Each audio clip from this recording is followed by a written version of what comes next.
प्रिय श्रोता बंधु प्रभु श्रीख्रीष्ट गौरवमय नाम आपण को शुभेच्छा।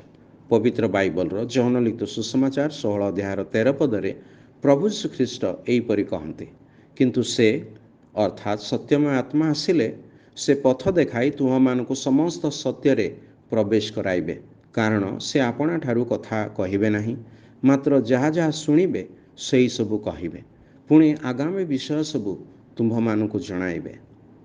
पिता ईश्वर पापी मनुष्यर परित्राणर योजना कले। पुत्र ईश्वर प्रभु श्रीख्रीष्ट आपना को क्रूसरे बलिदान करी और मृत्यु पुनर्थित होई परित्राणर योजना कार्यकारी कले।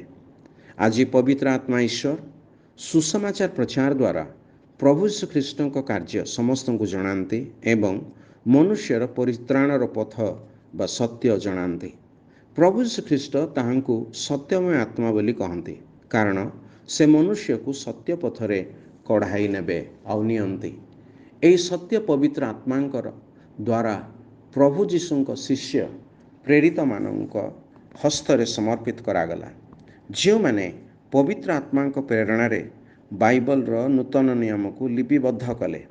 पुरातन नियम सहित मनुष्य निमंते ईश्वरंक प्रकाशन को नूतन नियम संपूर्ण करे, जहाँ सदाकाल निमंते और समस्त देश और जाति निमंते ईश्वरंक वाक्य अटे, जे कि ईश्वरंकर सत्य सम्मुख बा जहाँ सुसमाचार द्वारा मनुष्य प्राप्त हुए और ग्रहण करे से परित्राण प्राप्त हुए और ईश्वरंकर सहित मिलित हुए, से ईश्वरंकर संतान रूपे ख्यात हुए।